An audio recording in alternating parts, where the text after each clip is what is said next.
For people who want to know what is the Keith Andrew Network, the whole point of my talk show is to show you that even with having a learning disability, I can still amount to something. And at the same time, I'm able to turn myself into an example for people out there dealing with any types of learning disabilities and disabilities that never give up and prove people wrong. Prove to them that labels do not dictate who you are and who you're going to be, so prove to them to still amount to something. If only I could go back in time, I'd tell myself that everything will end up alright.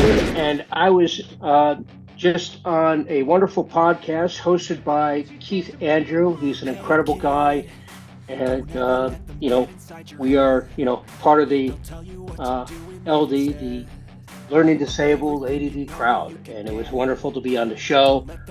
He's reaching out to a lot of people that have a lot of this stuff in common, so I highly recommend you get on this channel, you watch it, and listen. Ladies and gentlemen, welcome to the Keith Andrew Network. It's 1004. That is right, 1004. It's big, it's tremendous, it's wonderful. It's huge. It's just huge. It's a tremendous. You get a lot of ratings. The ratings with Keith are pretty good. Pretty good. Not as good as mine, but they were good. But I do like your impression of Trump a lot better than mine. Mine needs work on. So the first question I want to ask you is tell our audience a little bit about yourself.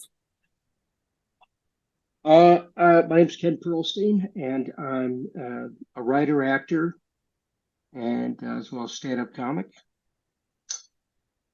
I grew up.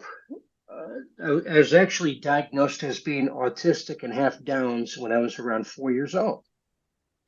So back in the 70s, they didn't know really what to do or how to label dyslexia with ADD. And that was the easiest thing for them to do, was to throw us in a resource room.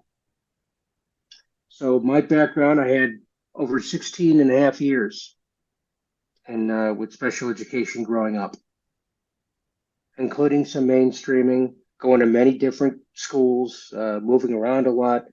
So it wasn't the easiest thing. I thought having OCD was a bad thing, but after hearing Randy Savage do his promo, this is about like in 89 or 90. Me and Jane's like, hey, have you ever seek any medical help? Oh, yeah, I seen my therapist yesterday. It said I have OCD, one cool dude. Yeah, okay, brother, yeah, OCD, you down with me? Yeah. Oh, I see you both like, doing impressions. Who inspired you? Because there's a lot of great questions I want to ask you about. Who inspired you or be doing impressions? Were you a fan of George Carlin? Were you a fan of Dennis Leary? I was able to do mimic sounds and mimic people from the time I was a little kid. Here's a funny story. So I was born in Ann Arbor, Michigan, first of all. So living in Detroit, that's the first place I lived, of course.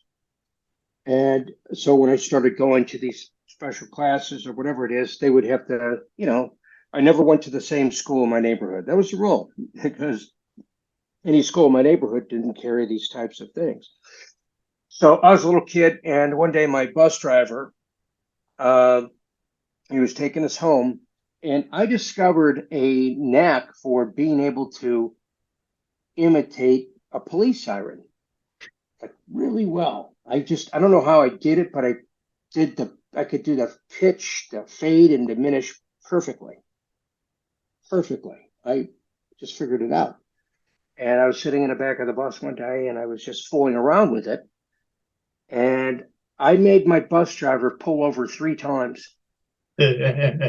Even throughout, what looked like a cigarette, but I think was something else out of the window. At one point, he kept the first time. He was like, "Did anybody see that? Did anybody? Okay, all right." Well, he gets back on the road. A few more minutes pass, and I do it again. He's like, "Wow!" He's just looking around. He's like, nobody sees anything. What's going on? What? And he pulls over. He's like, "What?" Well, it And is uncensored. You can say it. yeah, it's like, what the fuck, man? Who's seen this? Did anybody see a siren? Anybody see a police car, an ambulance? Anybody see it? But it's like, no. I'm like, no, I don't know. So the third time, he's pissed, because he threw out, his joint, and I'm pretty sure it was because it didn't smell like my dad's Marlboro. It smelled like something else. And he's just like, God damn it, what the fuck is going on? Because these drivers are out from parole. I mean, who wants to drive a little bus? But they Yeah. got Gus, who just served time in prison, the hippie dude at the time. And so basically, he caught me. And he's like, holy shit, you little, what the fuck? He's like, that's good, but God damn it. And so my mom asked him why he was, 20 minutes late. And he said, why don't you show your mother? So that's a little bit of a story. It's a true story, and it was, I always had a knack for that, and that I would impersonate people, impersonate teachers. I would do characters for people over the phone, so they thought it was somebody real, So yeah, but it was for me to survive. It was just a survival method. I'm also 25 years sober, and I grew up in a family of that kind of stuff. So on top of special ed, I had that, Yeah. in my environment. So that's No, I can relate. Everyone in my family has heart conditions, and my heart condition, it isn't severe. It isn't like nothing. It's mild. So he said, come back when you're 50. And I'm like, well, that's something to look forward to. But we suffer from depression, whole genetics and all that BS. And being socially awkward, so I can definitely relate. So I'm batting 1,000 on that. But you have to do and create something that you're comfortable with. My dad grew up in the city, and I was born and raised, and my brothers, for that matter, were born in the suburbs. So there is a different mindset of how you would actually. right. And my mom was born in Brooklyn, so there's a different mindset of being raised in the city and then the suburbs. Suburbs, you're kind of like cuddled, and in the city, you better watch your back, or you get a knife in it. Of course, my kid is like learning. My kid's a city kid. I have a son who's he's going to be 10 years old soon. So yeah, he's raised in a city. We walk down the street sometimes. He goes, "It smells like weed, like really bad weed." I'm like, "How would you know what really bad weed is?" Would you like to tell me that? My brother always said to me, if you ever in the city, don't draw attention to yourself, and don't make yourself look like a tourist, like looking at the buildings. And I said, I like looking at the buildings. And he said, well, I hope you like getting a mug too. So that's funny. My dad always says he walks around my dad's a nice guy, but he walks around like a nasty face, and like you don't want to fuck with some. And that's what you do in the city. You can't walk like, oh, hey, hi, how are you? Hey, someone will punch you in the face like, hey, yo, what are you looking at? You can't do that because especially now in the city, everyone's really freaking short hinged. It's like a Mad Max movie. It's really bad. It's funny. I have what's called the Citizens app on my phone. Oh, what's that? You ever heard of the Citizens app? It's I'll show you so people can where is it? It is. Do you have to pay for it? No, it's free. Here it is. It's just an app, and it tells you everything that's going on in the city. Okay, it tells you if there's a fire, if there's a stabbing, a shooting, smoke, a fight, everything. Somebody breaks wind, it will tell you how far it is from you, where it is located. So I've had that, for like a few years, and it was kind of cool. And my first alert was man walking around Central Park with a hand grenade. Man, that's comforted. right? And I'm like, that is freaking crazy. But hell, I wanted to see it. You know, I'm not gonna see this shit. I'm gonna see what happens here. This is gonna be fun. Here's what it looks like. Whoops. Oh, so it's called the Citizen app, Citizen app, yeah. and definitely people will. Everything. It's a weird background because my skin, half of me disappears, and then the phone. Here it is. No, All it right. looks really Anyways, it's cool. called this. Yeah. It's called the Citizens app. I mean, there was a part of me, I know maybe one time I wanted to live in a city, but it's first off, I have my head up my ass because it's not realistic. Manhattan, you have to sell your arm and leg to repeat. It's really nice, but the last time I thought about Manhattan was during Hurricane Sandy, and actually that's the question I want to talk to you about. Where were you during Hurricane Sandy? Um, Oh, Beautiful area, Battery Park, near the World Trade Towers. Sorry, Freedom Towers. To me, it will always be the World Trade Towers. America, freedom, America. Pretty much. And then one thing I never thought I would see today, the Battery Tunnel being underwater, being surrounded, and it's not even fixed. It's been, what, I would say 10, 12 years, and they fixed half of it, and half the other part of the Battery Tunnel is still falling apart. It's kind of like, what the hell? Yeah. What were you doing during Hurricane Sandy? I was in a battery. No, I'm just kidding. No, no, what was I doing? Well, I mean, I stayed home. Obviously nobody was coming into work. It was really bad. I lived way uptown at the time, and my wife now. She was pregnant at the time. We weren't married, so as a matter of fact, we just gotten back together. So, she couldn't get back to her place, which was downtown, of course. So she was kind of, her parents had an apartment near the Upper West Side. So she was staying there. And I was able to come down and meet her. So it was my baby, by the way. So that's a plus. It wasn't somebody else's. But anyways, so she was. You never know. You never know. Yeah. I mean, I met her online, and a place called lastresort.com. And no, I'm just kidding. It's not the site. But I did meet her online. We were dating. Things happened, and we were expecting a child, and so she broke up with me. I'll never let her live that down. She broke up with me a month after she found out she was, pregnant, and I fought hard to, get her back, and I did. But we weren't living together yet. And during Hurricane Sandy, I went to, I found a way to get down there and, spend a little time with her. So. It's actually, while we're still on the subject of Manhattan and the Upper West, I think it's the Upper West Side. I know it's Pier 9. I'm going to shoot myself in the foot. Not actually going to shoot myself. I'm going to. There's 72nd Street. That's where Pier. For some reason, I'm thinking 95. It's where the Intrepid was.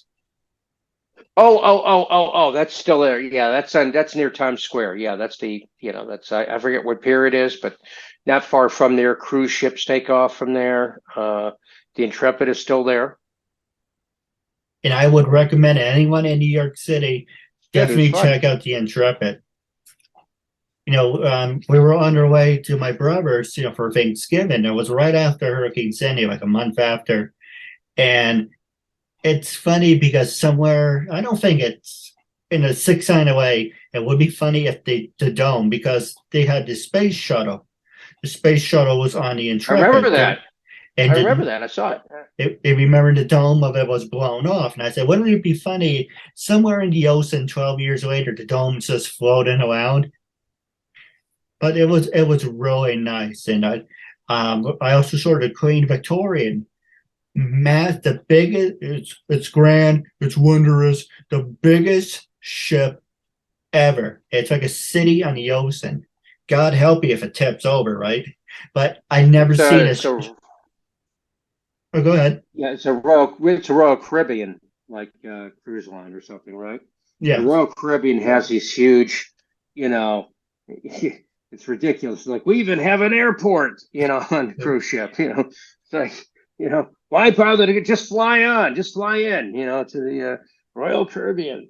Yeah, it's they got all kinds of stuff on there. I've been on two cruises in my life, not in a long time, but nothing like those ships.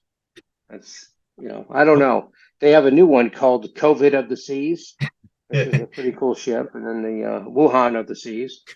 Those are Yeah, pretty stay away great from ships, Carnival. and Nothing good comes from that.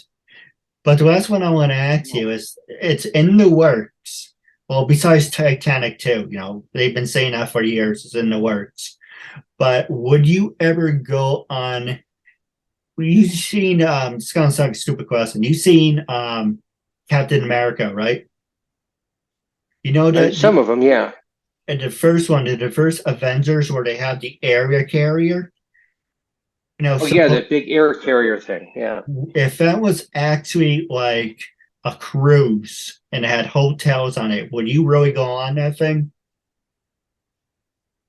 Well, Because I all you mean, need is if that's like I don't know. I'm really not sure. It's because it's an aircraft carrier at the same time. I'm like, hey, yeah, we're trying to have a pleasure cruise, but at the same time, we're at war. yeah.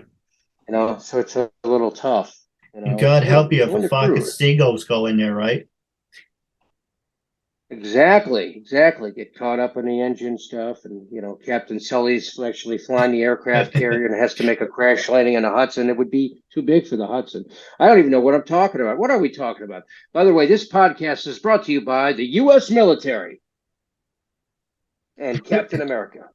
No, absolutely. And by the way, I do have a couple of people in the Army that would like to do an Army show, just doing a little pointer. I don't think it's realistic. They're going to make an area carrier and it has like a No, I little don't. I air. think we're far away from that right now. No. I don't. I don't. But the Yeah. Titanic, Why make an air carrier when you have airplanes? Yeah. that's true. And the Titanic 2 is more realistic. Would he go on the Titanic 2? Are they really making the Titanic too? As far as I know, it's still being built. I think it's a bad Titanic idea. 2. I think this I is mean, they leave it didn't learn alone. from the first mistake, right? They didn't learn from the first mistake, so they're gonna, hey, maybe this will be a little bit better, but just stay clear of the icebergs this time and make sure that these people are paying attention. That's If you all true. saw the movie, like they're not there just jabbering away, and then all of a sudden, whoa, iceberg, what it pull, and it's way too late, and of course, he hit. I know she hit, you know. Um, Yeah, I'm not, and if I do get on a Titanic too, I'm not gonna, be in steerage. That's for certain, That's true. Now the question I want to right? ask you is Sure. you were on one of the hit shows, one of my favorite shows, and to be honest, I didn't care for the ending, but when it first came on the air, absolutely, it was tremendous. You were on Person of Interest. I was on Person of Interest. So the question I was going to ask you, did you get to interact with any of the castmates? My scene wasn't with anybody, any of the real recurring characters. It was with you know, another, person like me. It was a co-star. It was my second co-star I ever did, but it was actually a really good scene. And they were, I was one of the Con Edison type of guys, and it was fun. It was yeah, basically telling a guy working with me not to open a box. And he's like, why not? I'm like, well, the last guy had your job, and he opened up one of those boxes, and he was gone. That's all I know. The problem with the shows like that, they start off great, Person of Interest, Blue Bloods, but they go on for so long, and it has run it into the ground. I almost said Big Bang Theory, but even Big Bang Theory could have ended. I think 5 seasons is the maximum. After five, just have a perfect ending and leave it be. Because Person of Interest had a couple good endings, and it kept coming back, and and they all died, and I'm like, well, that really sucks. I mean, look at all the Law and Orders. Yeah. You got Law and Order SUV, Law and Order SVU, Law and Order Special Victims, Law and Order Special Education Unit, Law and Order Sanitation Unit, Law and Order, Law and Order Funeral Homes, Law and Order everything, Law and Order. They just keep, everything, just keeps coming back. Well, let me ask you this. You mentioned there's so many different Law and Orders. Simpsons have been on the air for 36 years. So what's the difference for writing? I know this sounds like a stupid question, but if you can write a cartoon for 36 years, couldn't you write a TV show for? Now, first off, who's going to watch a TV show for 36 years? But I don't know. could it happen? Or would it get stupid after a while? Yeah, I think at a certain point, you're kind of beating a dead horse here. Let's just, let's agree to, end it somehow. And if you can't, just say, look, a giant comet hit and everybody's dead. Okay? And the series, it's over with. It's like the joke about Lost. And everyone's like, oh, my dad said they're dead on first episode. They're dead. No, they're in the Bermuda Triangle. And then the season finale found out they're actually dead the whole time. With the Breaking Bad had a perfect ending in season 4 when he says, I win. It was great. That should have been it. And then at the end was the shootout. I mean, yeah, it's nothing. I enjoy, shooting Nazis, but it's kind of Nazis are fun to kill. They're fun to kill. I love killing Nazis. They're fun. Look at Inglourious Bastards. That was a great movie. That was fun. I kill Nazis.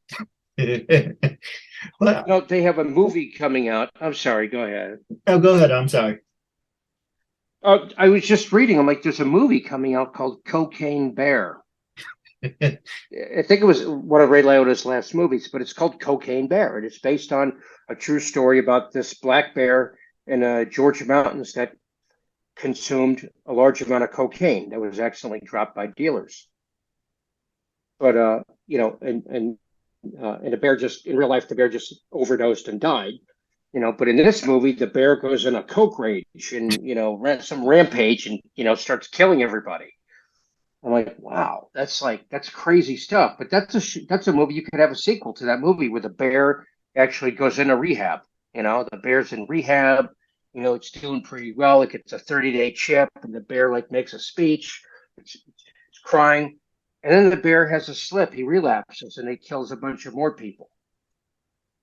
And if you want to have the movie cater to kids, have a Yogi Bear. Hey.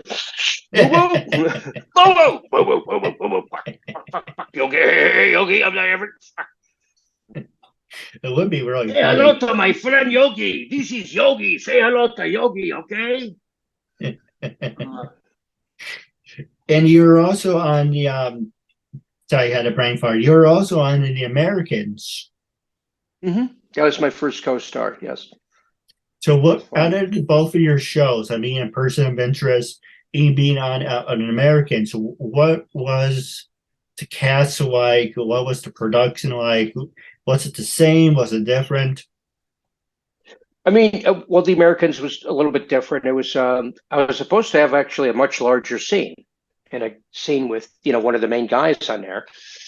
And the night before the show, they always send you the official script. And my entire scene was cut down to 2 words. We're closed. I was like, oh. But you know what? It was my first co-star. I was grateful to be on it. And we shot in this diner. It was an evening shoot. and it was a really long night. So, I play like the restaurant manager, and at one point I had to be in the background of the other shots so they could establish me in there. And then take me back out, and then finally at the end of the night they get to my scene, and it's where the FBI guy Stan, he comes back to the diner because he thinks a Russian left something in the bathroom. And I'm closing it up, and he knocks on the window, and I go, "We're closed." And then he shows a badge, and I go, and I have to let him in. So it was, but I was so nervous, and it was a well-known director who was directing it, and when I said my line, he flashes I said my line, he flashes his badge, and I go, and he goes, "Cut, cut, cut." He comes back and he goes, "You don't do this, okay? That's called overacting. Just, he says, "What are you, a bug? What's wrong? Just say your line and say we're closed." And I was petrified because, oh my God, this director just, fucking yelled at me. Well, he didn't really yell at me, but to me, I'm like, it sounded like he did. And I'm like, God, I'm doing a horrible job. Oh my God, he's never going to find, But it was fine. And I did it. I did it right. He came back. He's like, "That was really good. Thank you. Great adjustment. Thank you." And I got what they wanted, but it was a long night. Look, I've had a lot of training. I will say this about acting. I've had a lot of training. My bachelor's was in acting, and my master's was in acting from the Actors Studio. So yes, I was trained in the Stanislavski, the Meisner, all the what they call the method acting. Are you a method actor? I hate the term method. Okay, but what method? Okay, there's what, the rhythm method. There's no method. Okay, but what it all comes down to is when you're on that set, your job is to just listen to whatever the director tells you to do. Do whatever they tell you to do on that set, and you listen to the other actor. That's it. That's it. You come prepared. It's not a place to go. I have to feel it. I have to feel it. Let me feel. Give me time. I have to feel this. No. You do your job. That's it, man. You listen. You just you listen. You react. You say your lines. You step where they tell you to step, and that's it. And you just be natural. Be yourself. Be who you are. It's like a joke in a sentence that they're making fun of Fester Stallone or Arnold Schwarzenegger. Says, "I'm not going to repeat myself. I'm going to do it one take and leave." And he says it like 5 lines, and he gets up, he goes away. You hear the car turn on, he drives away. And it's like, Really? it's like, we didn't even record yet. Come on, why don't you record? Come on, what's wrong with you? Come on, get the camera. I never met him, but he seems like a really nice guy. Sure, no, he does a lot of great stuff, and I love Sylvester Stallone too. He's done so much great stuff. I mean, I do writing. I do a lot of writing. I wrote the pilot, How Am I Doing, and we shot it back in 2019. And as an actor, a lot of us create our own work because sometimes that's the only way you're really going to be able to do the roles you really want to do, is if you write your own stuff, write the role for yourself. No, you're absolutely right. And I didn't mean I mean, look at Rocky. Look at the movie Rocky. He wrote that for himself. Sylvester Stallone, he wrote that for himself. And every producer's office that he went to, they laughed him out of there. And they're like, "Oh, you want to star in this?" No. Like, I think something like over 150 times. I mean, the guy lived in his car, had to sell his dog, everything. Because he wouldn't take no for an answer. He would not take no for an answer. And they finally, they listened. And I love that story. And and that's what, we have to do. I mean, I'm writing something right now, that's very dear to my heart, that I had the idea for over 4 years. And, here's another thing here. Part of the stigma of having a learning disability or being dyslexic, you mentioned depression, but also feeling like we're stupid. I just feel like everything, if I'm in a group, if I'm just regularly talking. But I do have a couple questions for you off the air. But wrapping up, it was a real honor and privilege to sit down with you. Our goal is to reach 100 views. Once we get 100 views, we definitely do a part 2. But until then, thank you for your time, and I'll catch you later. Thank you, and have a good night. Thank you.